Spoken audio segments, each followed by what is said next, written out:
9 o'clock. Being 9 o'clock, it's Thursday, March the 2nd.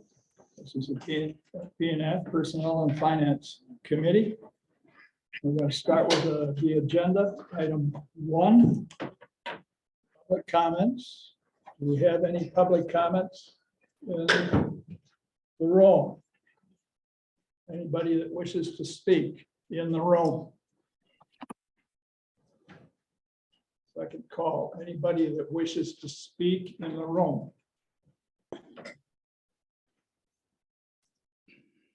Anybody wishes to speak?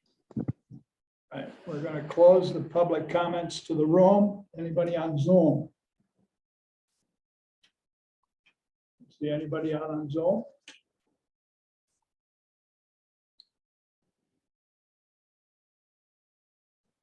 Anybody there?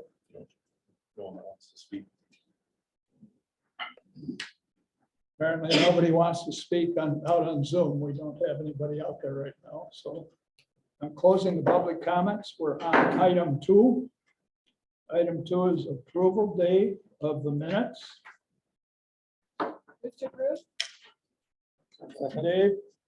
I seconded it. Okay. Betsy?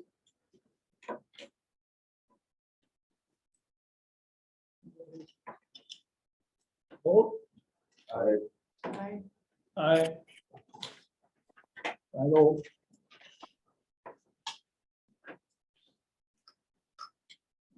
Item number 3, which is a presentation, discussion of and revisions of the county compensation schedule of McGrath Human Services Group. You have her? Is she up there? Yes. Yep, I should be here. So thank you very much for letting me join you this morning. I'm going to just do a very brief PowerPoint to kind of get us up to speed as to what we've done. Obviously, we had the presentation back in, I think it was January, as to the total scope of the project, and then a little bit about what we did in the way of finalizing the salary schedule, whatnot. Do you have the PowerPoint in front of you? Because I don't have ability to share my screen.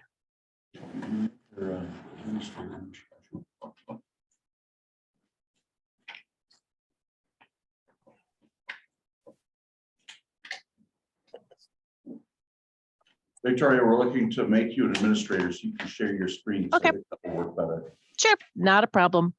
Gotta love technology.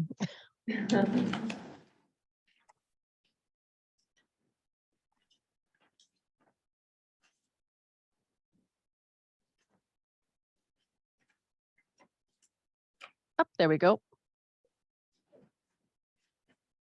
And we'll make this a pretty quick presentation because you have quite a bit on your agenda this morning.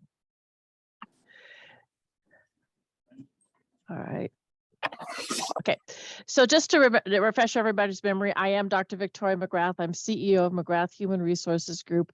We've been in existence since the year 2000, so this is not our first compensation plan in any way, shape, or form. We're a little bit over 540 clients over the past 22 years.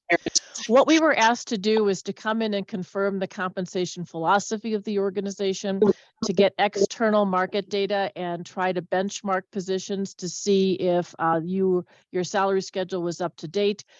We looked at your current schedule and what's changed, what has happened to it since we first put it together back, I think it was in 2016, and then obviously integrate all that information into updating the compensation system. We did review the benefits. We're not going to go through that this morning. Those are things that the county can work on long term. They're not easy recommendations and have to determine whether or not that's something that the organization wants to do. So basically what we looked at the salary schedule, what we really found is that the salary increases have been insufficient to move people through the salary range. So not only did we have the salary range itself that has gotten a little bit out of date, people aren't moving through the salary range. In fact, I think there's close to 50 or 60% of the employees that haven't reached what's considered to be the average market rate. Average market rate means I should get there within 3 to 5 years because I'm fully capable and competent of doing the job. And so what we had to kind of balance when we looked at the salary schedule was A, making sure that salary schedule was up to date and competitive, but also B, we needed to start addressing folks within the salary range and making sure that they were within that salary range closer to where they should be based upon their years in the position. So it was kind of a balancing act to make sure that we didn't spend all the money just moving people to the minimum of the salary range, but also taking into account those folks that have not been moving through that salary schedule as it is. So basically what we really did is a number of things. Number one, we addressed we maintained the average market compensation philosophy. So the market rate that is in there is based upon the average.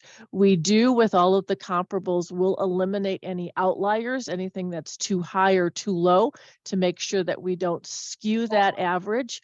But that's what we maintained with this program.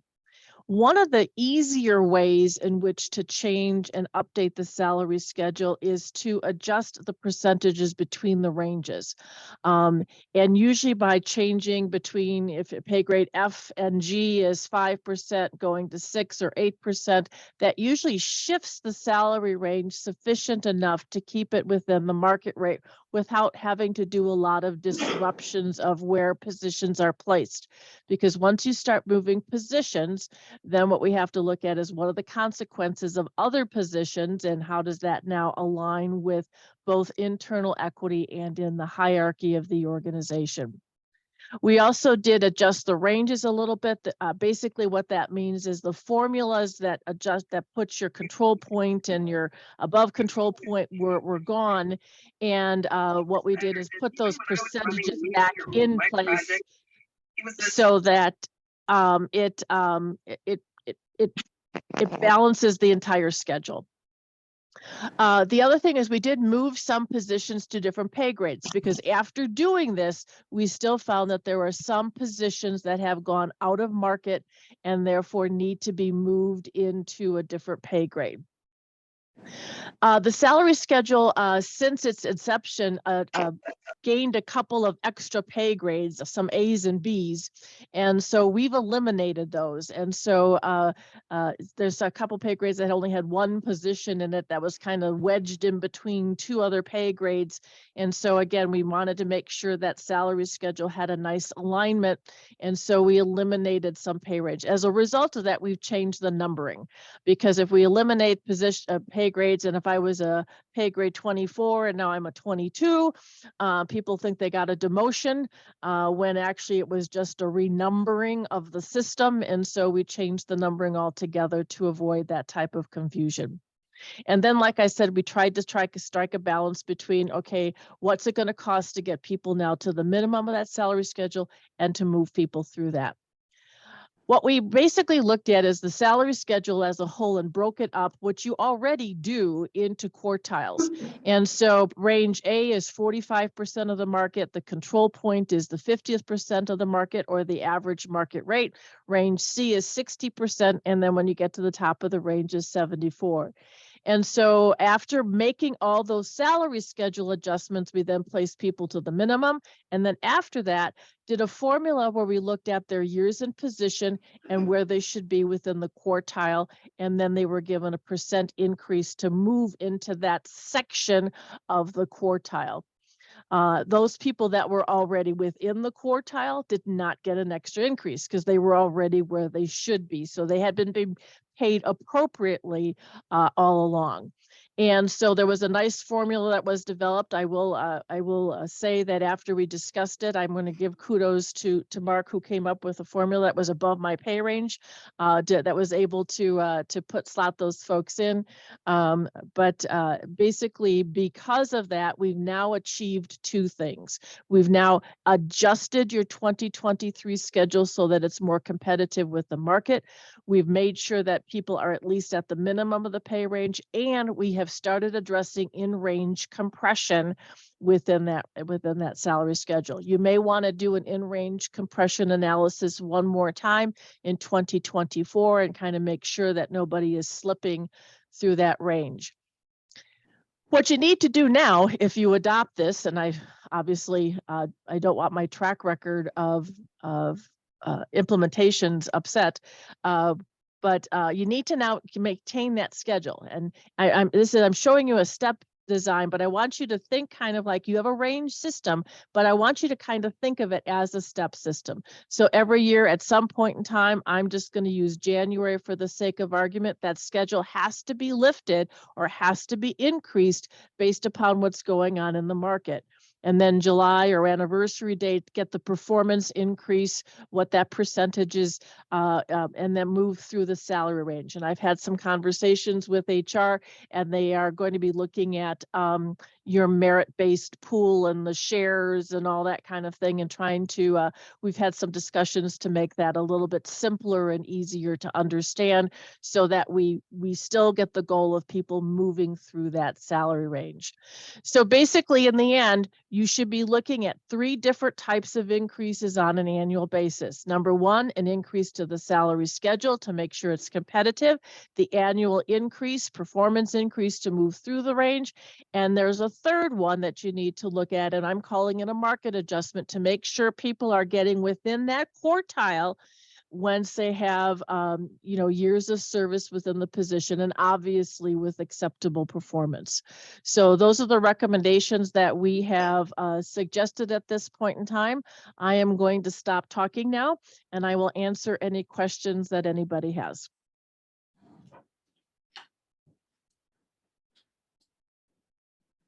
Raise your hands. Well, that if was you have- easy. Raise your hands if you have questions. And we'll start with Dave. Do you come to the county board and present this? And will you be there in person? I presented to the county board in January, and I think I'm doing it again on the 7th, but that will not be in person because I will be in another location at that point. So you won't be coming to the county board to present this? I just think after all the money we pay you, that it would be appropriate that you show up at the county board meeting for the presentation. That's my opinion. I would love to do that. Unfortunately, I have a little bit of a health issue that's preventing me from traveling at this point in time. Otherwise, I would love to be there. Next questions. Yes, Steve. I see the pay tops out at 74%. How do you feel that we have more percentage? How do they ever get to the top pay scale? We don't have enough money to fund that, I guess, because after 23 years, they're at 74% of the pay scale. So how do they ever get to the top of the pay scale? 74% is the top of the base scale. Basically, what you're looking at is a ratio from the top of the pay scale to the market rate. So once they're at the 74th percentile, they are at the top half of the quartile of that salary range. So they should be getting there within a reasonable amount of time. It depends upon how much you're funding those increases. Right. The scale that you have in the packet, it shows 23 years to get at 74%. How long do you think maybe I looked at it wrong, but that's what it shows on the package. You got 1 to 23, and moving ththrough the packet, I could have swore it was 23 years to get to the 73% on the same job. So if they switch jobs in between, then they would start over. Number one, I'm not sure what you're looking at because I don't have that document. So I'm going to defer to Mark or Mike to kind of help me out on that one. But no, it should not be taking 23 years to get to the salary range. It's probably, depending upon the types of increases you're getting, you really should be getting that top of the range by 10, 15 years. Now, you got to remember that salary range is also going to shift each year, so a little bit. That's why you have to do both. You have to shift the salary range and you have to move people through it. If people move to a different position, there are rules in place that give either you go to the minimum of the new salary range or you get a percentage increase on your current salary and then placed within the salary range, whichever is greater. Because obviously, if moving to the minimum of the salary range is a pay cut, why would you take the promotion for a pay cut? So then there would be a percentage added onto your salary and then put into the new salary range. But then you have more room to grow, more room to continue to get increases. You know, getting to the top is nice. The goal, however, is to get to the market rate. And that's your control point. Anything above the control point, you're paying folks above market. And so therefore, you know, how much further above market do you want folks to get? People love to get to the top until they get to the top, and then they realize the only salary increase that they're getting is whatever the salary range increases. They're not getting any type of additional merit type step increases. So it should not take 23 years. And I apologize, I don't know what you're looking at to make Mark a tomorrow at rational 2, comment. so we can go over it then. Any further questions? I just really want to thank Victoria and Mark for their work on this. They've really put a lot of time in this to come up with something that's fair for our employees. The one concern that we might have is that it kind of negates a little bit of the merit separation over the last 5 years.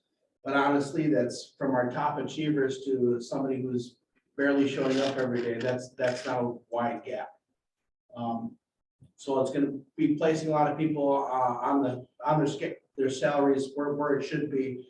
And the hope is the people that have been here for 15 to 20 years, they're going to see that and stick around for another 3 or 4 years so we can really get that institutional knowledge. So I just really appreciate all the work that's done on this. Mark, I really appreciate your work with Victoria to come up with something that I think is the fairest for everybody. And I'm excited that we're at this point. Anybody in the back of the room? Doug? Okay. Victoria, I think that's the end of the questions. Great. Thank you very much. And if you have any others, I'll be more than happy to address them. Just let Mark and Mike know.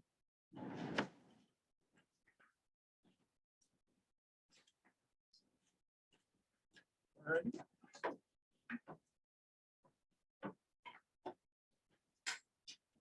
So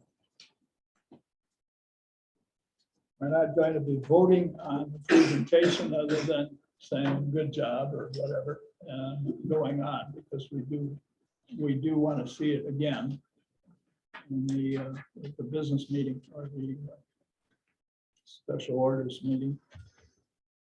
So right now we're at a point in the agenda for item 4, which is Paul Kaiser and Carol Blackmore to give us a presentation on the general fund balances.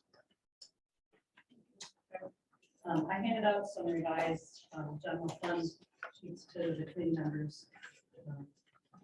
At the top of the sheet, it talks about our audited balance of the general fund as of 2021. So the total across is all of what makes up our fund balance within the general fund. Because we have our unassigned balance, we have a public health fund balance that's an assigned balance, a scholarship fund balance, which is a restricted balance, boat launch fund balance, which is assigned, a property lister fund balance, which is also assigned, and the improvement fund balance, which is restricted. So those all fund balances equal our complete general fund balance at the end of the year. The unassigned balance is what everybody is always interested in hearing about, which is the 41 million as of the audited 2021 financials. And what this sheet does is every month I do this to balance what the uses are going to be for the current year. So at the beginning of the year, as soon as we load the budget, I do a adopted budget analysis to bring down to what our revised budget deficit is. So at the beginning of the year, we had a small budgeted surplus. So basically, to stay within the levy that was, the general fund showed as a surplus. But we planned on using the 3.141 million of general fund unassigned balance within our budget book to stay within the levy limits. So that automatically drew down that 41 million from our audited financials. And then at the beginning of the year, when we do our carryovers, when we actually put the budget in, that actually draws our balance down further. So those are put in. Same thing with purchase order rollovers. So type 1 carryovers are purchase order rollovers, and the type 1s that you're about to approve, you're down the next step of the meeting. So those will also draw down the fund balance because they were budgeted items last year, didn't get spent. So now they're going to rebudget them in this year, and it draws that down. And then as projects get approved that we use fund balance for, that draws it down. I won't go through every one of them, but if you turn over to side 2, after all of the projects were done, our planned general fund balance usage would be 27.2 million of the unassigned. And that's budgeted. So now what I did was today I ran all of our actuals and against the general fund. And I split them up between, so public health right now has a deficit of 345,000. So that's at the bottom of page 2 under the actual.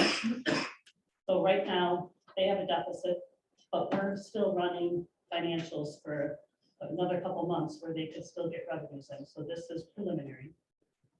Scholarship has a deficit of 2,286. So that draws their fund balance down.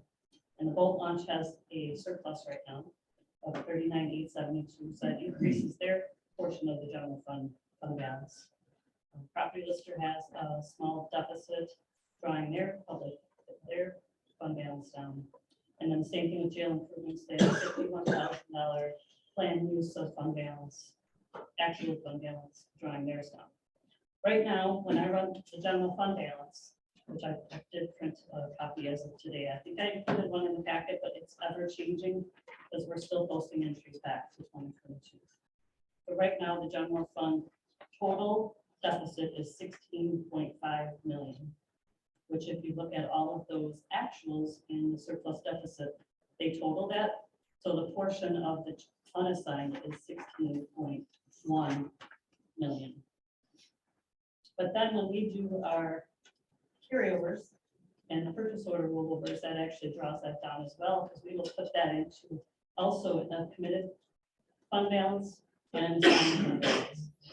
So as of right now, and also there will be a $3 million transfer of surplus from the Human Services Fund. So right now, the actual amount should be around 26.6 million that our fund balance should be at.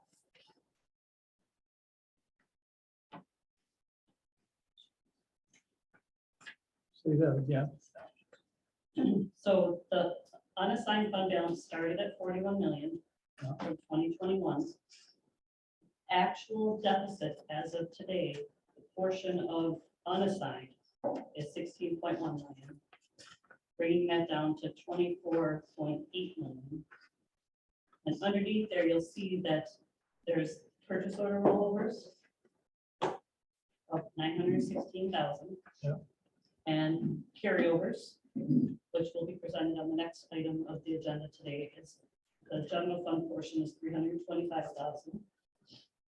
And then when we do get the transfer back from Human Services, that's an additional 3 million adding back to the general fund balance. So it should be roughly around 26.6 million.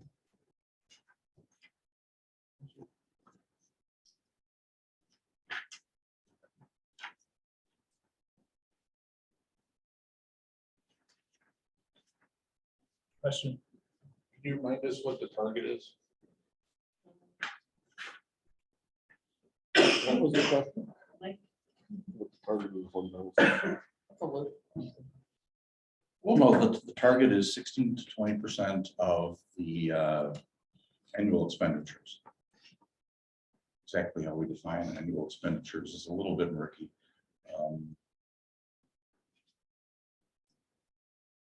1 I'm just wondering how close we are to. We're within the target range. Okay. But at the lower end. I think the top of the target range was 31 million. When I calculated it last year, it changes every year based on projected. So are we like at about a third of our target range? Just Yeah. about. It's. I don't need exact.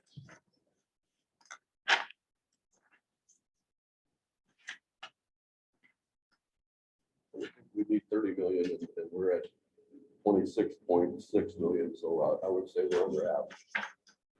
Taken a lot of steps to reduce the fund balance in the past year, and that was mainly intentional, but we've had a lot of projects. Yeah. I don't think there's any more money to take out of the fund balance. We have to recognize we've done our job of reduce, when the fund balance was over 40 million, that was clearly above the range, and so we took some pretty strong steps to reduce it.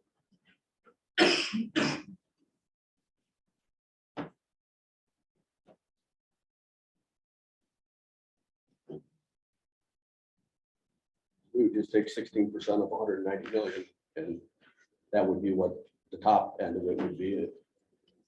Correct? No, the 190 million isn't the right figure because you have, a lot of those are internal payments, and there's revenue, it's complicated.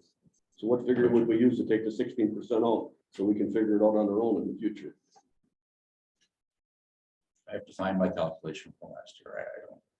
Well, I guess when you figure it out, you could email it to us, because I would like to figure it out myself. I shouldn't rely on you or Carol to tell me what the fund balance percentages that we have. I should know how to do it myself.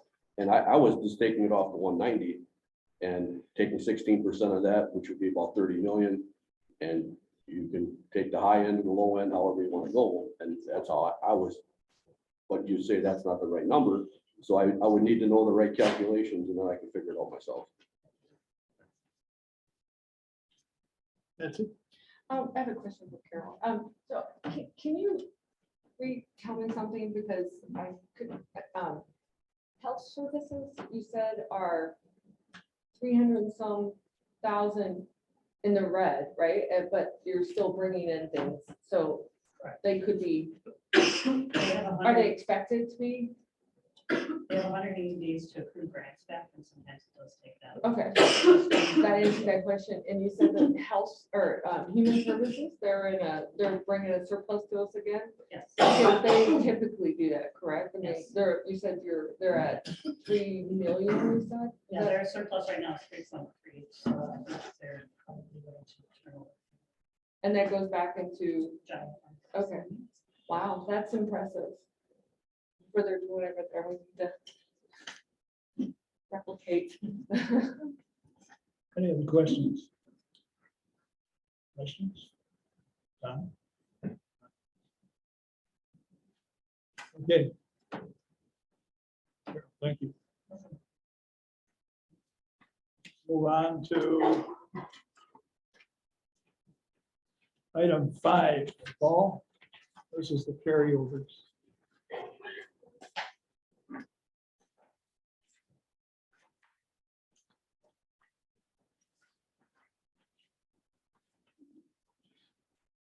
Budget carryovers from 2022 to 2023. Do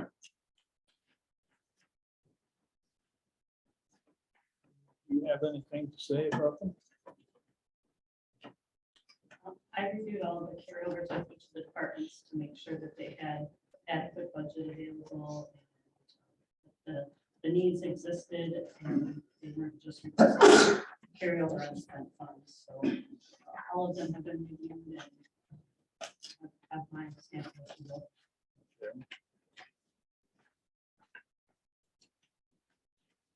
Any questions? This one takes a vote as to the review of type 1.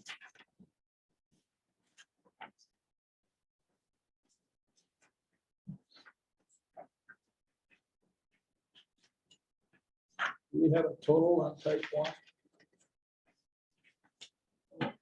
No.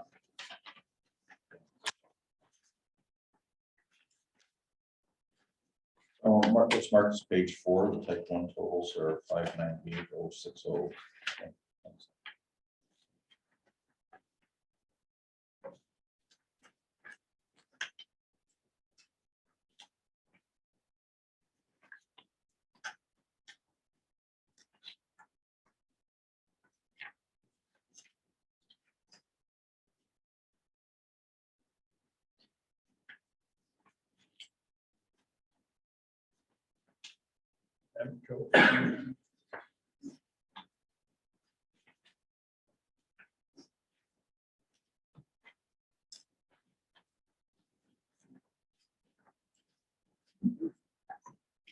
Yes, Betsy. I'm on page, let's see. Find it, I marked it on my test. I think it's page 33. I was surprised to see an invoice in there for $903. Is that normal when we're looking over? Sheriff fund, Yeah, I was, they had an actual invoice that came in and they budgeted it 2022 and the work was completed in 2023. I was just surprised. Yeah, I think something under $1,000 in this report. There is. That's always last minute, I guess. Okay. Any further questions? Okay.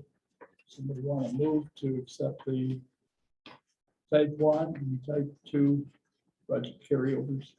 I'll make a motion to accept the budget carryovers and approve the type 2 budget carryovers from 2022 to 2023.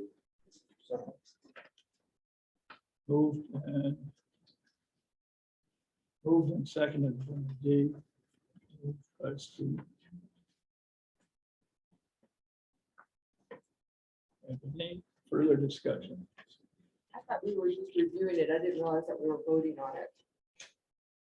Vote to accept them as, Is it? Okay. as total.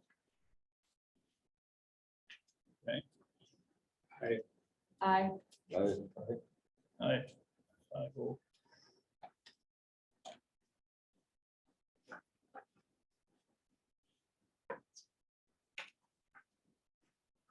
I think the type 1 approvals, type 1 carryovers don't technically need approval, the type 2 carryovers do, so. the Oh, I ones that are see. Approving the 2s. the word and approve is, I just saw that. So yeah, I was just looking at the beginning. Okay, we're now on resolution or line 6, resolution of adopting revisions to the county compensation schedule 2023. If there's any other questions from what Dr.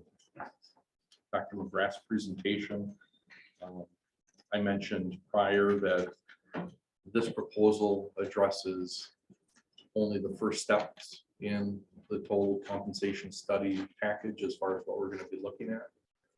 So this is limited to adjusting the compensation schedule itself, which will help us from a hiring standpoint, getting more in line with market for recruitment, and then the employee pay adjustments, which will help us in recruitment by adjusting pay out of that hiring range, opening it up for hiring. And then also hopefully it'll help us with retention because we'll be adjusting pay, in essence, reslotting employees at a minimal level where they should be within that salary range based on their length of time in position. I like to move to approve adopting the revisions for the compensation schedule. Second. Seem to adopt revisions.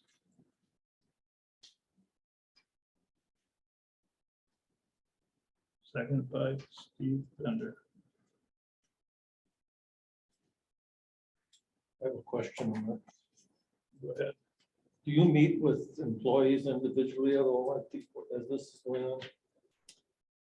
We've I got, mean, do they give you their 2 cents worth or we just sit here and approve it?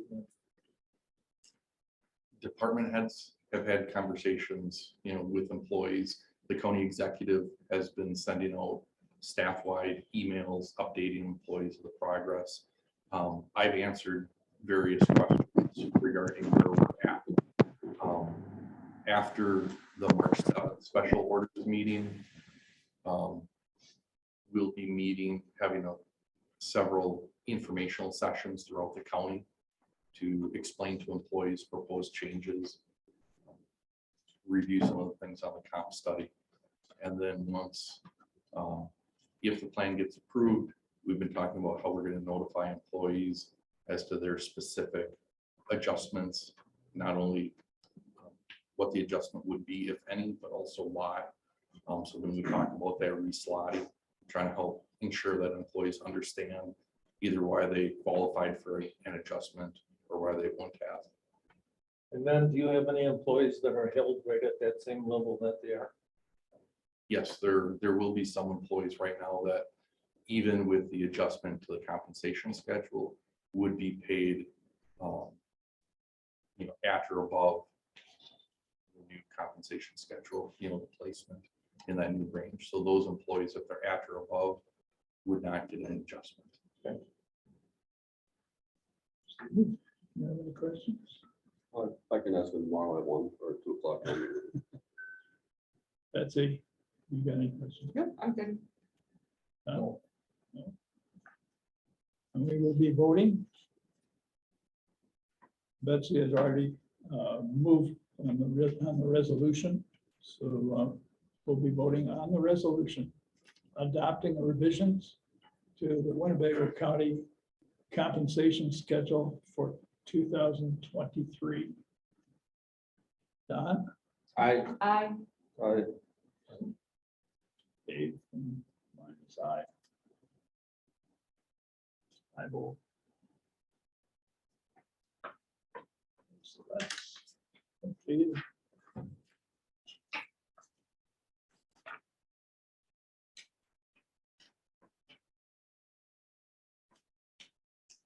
Line 7, Doug here. Resolution authorizing approval to accept $100,000 of the Northeast Wisconsin Mental Health Connection to cover the cost of suicide prevention coordinator. Yes, thank you. One of the positions in the health department, our suicide prevention coordinator, is working at a Theta Care behavioral health site with the mental health connection, which is funded by a combination of a grant fund and funds from another community organization. We're just shifting the source of the funds for this position to the new mental health connection. This is essentially budget neutral revenues that we had budgeted for 2023 to support this position will be eliminated and switched over to a different funding source. So there's really no change other than where the funds are coming from in terms of supporting the position.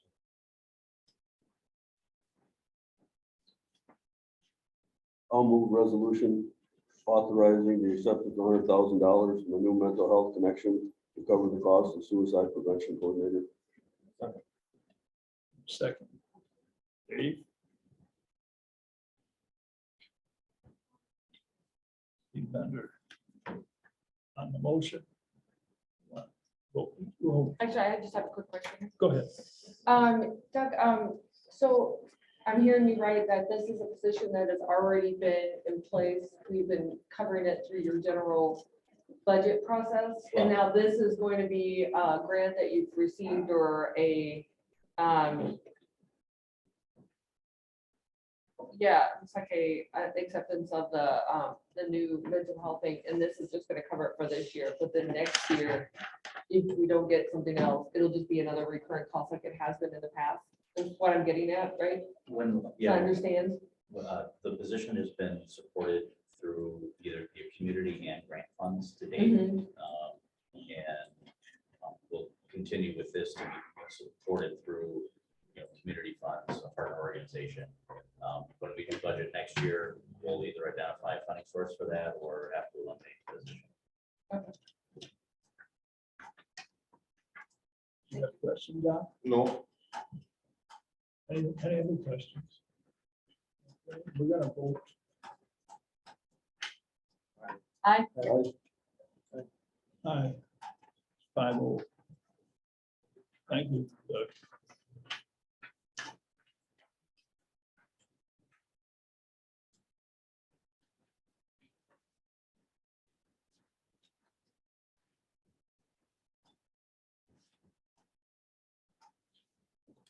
Line 8. We have a resolution to approval of the budget transfer in the amount of $65,000 for operational expenses in the medical examiner's budget.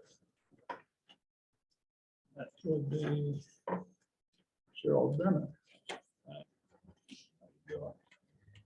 Nervous as always.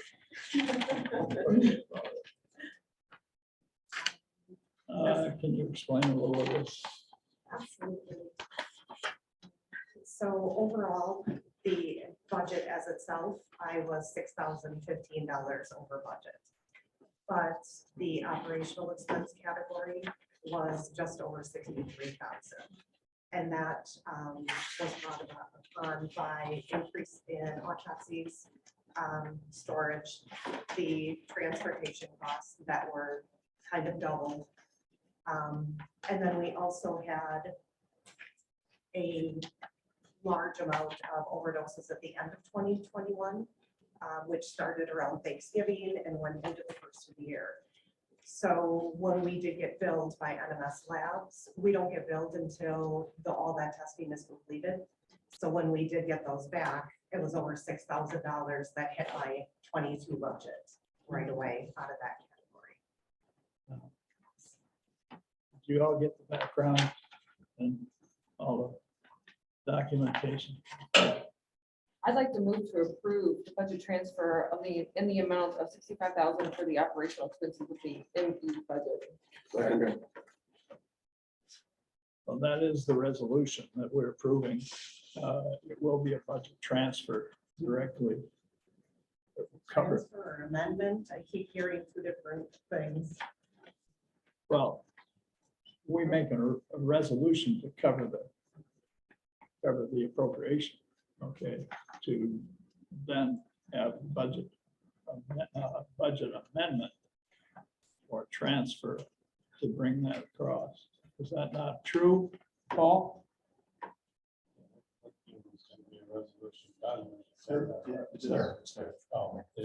We have a resolution on the back page of the agenda item report, the budget amendment, which is actually a budget transfer form. That's what I talked to you about. It's been changed to budget amendment. Yeah. That a budget amendment is the new terminology we're using. Right. Would you like for me to read mine? Is that okay? We have also included JP&S, that's judicial, public and safety. I talked to Brian, and Brian has agreed to put that into his and vote on it. I believe it's the 6th. Should we vote on the open motion? We're right going to now? vote on the open motion right now. Yes, Don, go ahead. Why wouldn't we amend it to amend? To amend. They wanted to state amend, Oh, correct, instead of transfer? No, the form is amendment, it's still a transfer. of- it's still. So this is correct. Yeah, that's all fine. It's- We're doing a resolution to bring the dollars across. Okay. And the form is correct, so I, thank you. I get a question. Go ahead and say, What do you think the chances are of this happening again next year? I have the 2023 budget is going to reflect what 22 was. So I've increased those I don't know, buckets or objects or whatever you call it to hopefully reflect what last year's was, and then cut down from everything else I could find to at least bring it to that. Knock on wood, so far this year, we are looking really good in our autopsies, but that's not to say that. Cheryl, when were you brought in as a department head on this? The end of 2019, right when COVID hit. Okay, And then throughout COVID is when things kind of exploded on us. Should we confirm that we voted to put that motion on the floor in order to have the discussion? Because I don't think everybody voted. I know we didn't, so I'll take care of it. Are we through with the discussion? No, I just wanted. No, to- I thought we needed to put the motion on the floor in order to have a We- discussion. I thought we did. Did we not had have a second not on it? everybody voted, and that's why I was asking that. You did No, not we- vote yet. We don't vote, we put it on the floor. We're discussing. and then vote, right? No, we vote to put the motion on the floor, and then we have a discussion, if I'm not mistaken. No, the motion brings the item to the floor. Right, but we Discussion. haven't, The we motion- haven't finished the motion. That's Hold what on, I'm trying to get hold on a to. second. You can, I'm just saying that the motion has not been put on the floor yet. Hold on Not a everybody second, voted please, before we have a discussion. please. Who motioned on the? I made the all right, motion, Who seconded? Tom and I both did, whoever you want to give it to. I don't know who's on the record. but we have not voted yet, totally. I know we haven't. Okay, then maybe we should wait to That's have it. a discussion before we vote.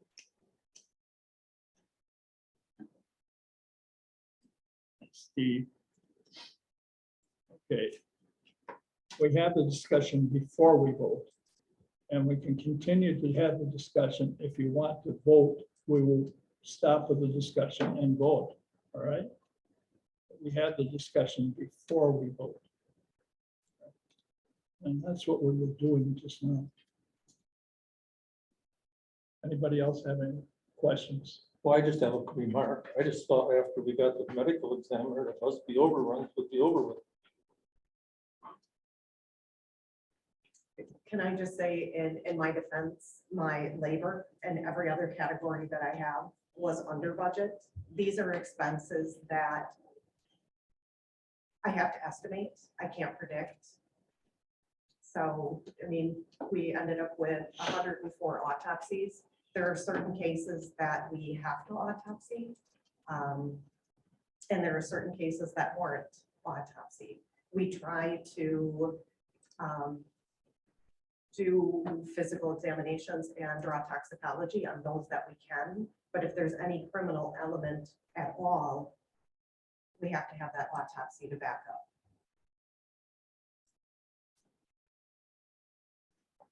Okay. Any other further discussion? Let's make a comment that, I would think in your 24 budget, I would actually budget high, because that way you'll be giving money back. You have no idea how many autopsies you're gonna have, and you can't really estimate that. I'd rather see, like, human services, they always have $3 to $4 million extra. So even if you put an extra $25,000 in your budget, if you don't use it, it'll come back to the general fund, and then you won't have to come back here and ask for more money. So, you're new to the budgeting system, I would just add a little bit extra cushion there, because you don't know how many deaths you're gonna have and how many basically are gonna be investigated and how many autopsies you may have to do. So it's not that you're doing you're doing a fine job, it's out of your control. The difficult issue there is that we do have a very small budget. And if I cushion everything without wiping out everything else, then I'm over levy. So, and I please let me know if I'm wrong, because I am so new to this. I did well the last couple of years, I thought. Betsy, you had your hand up first. Go ahead. What I was getting from you when you were giving us the presentation was that this is a portion of this is from the 2021 budget. So this is kind of carryover, but in a negative, yeah. So that was where a lot of this came from, correct? That was 6,000 or 6,000 so more, yes. yeah. And then the transportation costs and so forth. And is that because of, does that also include because we didn't have the capacity that we had to go to other places? And that's why we're building the whole building to begin with? Yes. Okay, I just wanted to clarify that, because I thought that that was a little bit of leftover from the stuff prior, so. And that in the medical examiner's office will not accept the body until the day of. So they get transported from the scene to storage. We get storage fees. Now we have to have them transported down to Fond du Lac. Right, You know, so now That's we've what I got thought. 2 transportation costs. And within that time period, we try very hard to get family to choose a funeral home. Because they can't stay down in Fond du Lac. So then we'll get a third charge. And that I think happened twice last year. We talked about carryovers when we had our discussion, okay? And I think you, Paul, said it doesn't need to be a carryover. Somebody did. Was it Carol? This is money spent over from 2022, so we can't carry money from. Okay. 2021. Just so everybody has that in their head. right When I now. said carryover, I went like that, just Okay. because it wasn't a technical term when I said that. So Okay. I just want to All clarify, right. when I said that, I did carryover, and it was not supposed to be the technical carryover term. All right. Don, go ahead. When at budget time, if county exec says how much you need, you can use this as ammo for saying, oh, I need this much. I think we're now ready to vote. I, I hear from you. You said it. Said I. All right, 5 on.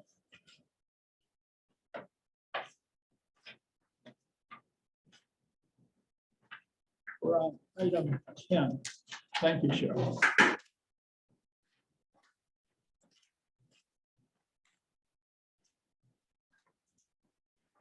Item 9, we withdrew. Item 10, we have resolutions, and we have 3 of them. Somebody want to put a motion out there to accept the resolutions for all 3? I'd like to move to the resolution for accommodation for Belinda Appleby, Susan T. Ertmer, and Patty Quinn. Second. Thank you. That's it. And Dave.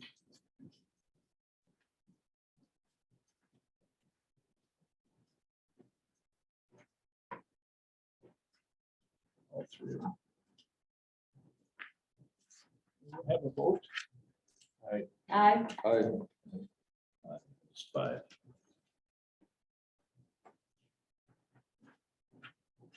Okay. We have 2 claims that came in. These claims, one is from Christy Wolf and the other is from Winona Potter. I move to disallow the claim. Second. Dave moves to disallow the claim, and that's his second.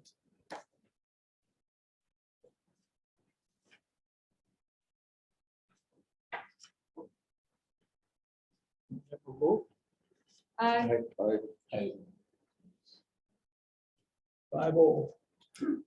I have before we set our next meeting date, I would like us to put on the agenda, I would like to hear the remarks from the county executive periodically. Maybe he's got something to say that, hey, this will really affect our budget. You shouldn't be doing this, or you should be doing it. I would like to hear him say something. I would like to give him the privilege of commenting on something on our agenda. I agree.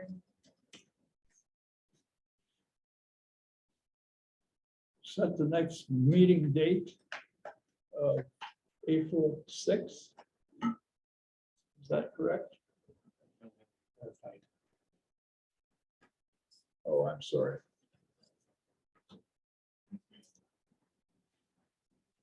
This was passed. This Winona Parker presented the claim on February 28th. We passed the date. Can we, well, Move to disallow. moves to disallow both claims, even though February 28th is passed. Corporation counsel would like to Just for clarification, it would be for the March 21st, 2023 county board meeting. That's because they were saying it was going to be on the February 28th county board meeting. So again, it's just a housekeeping matter. Okay, just to clarify.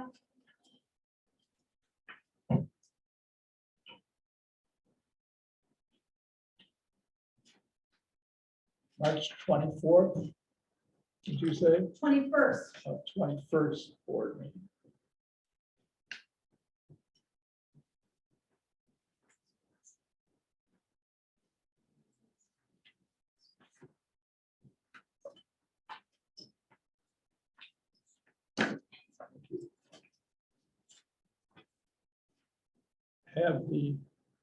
We have the new hires. We don't hold that. It fell off here. Oh, I grabbed another one. that's yours. Okay, so we're just at the point of adjournment. We've got the, You got a question? I would like to support what Dave Albrecht has said because I agree with him wholeheartedly. it's a vote of confidence for Dave. No, I'm just agreeing with what he said. Yeah. If anybody else, I don't know if anybody else agrees, but I just think. I wouldn't mind hearing them. We'll have him.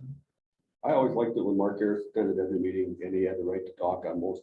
He's the one that is running the county budget.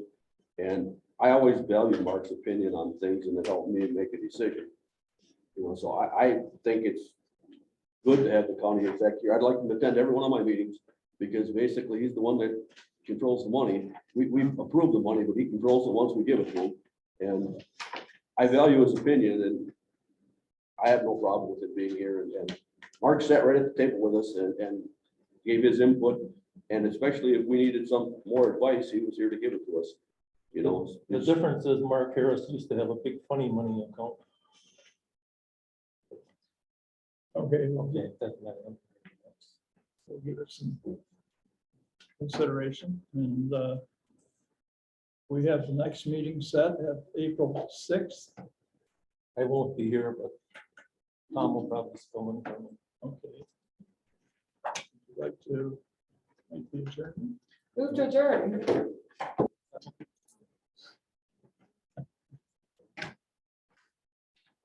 We want to make sure that Dave gets the first opportunity.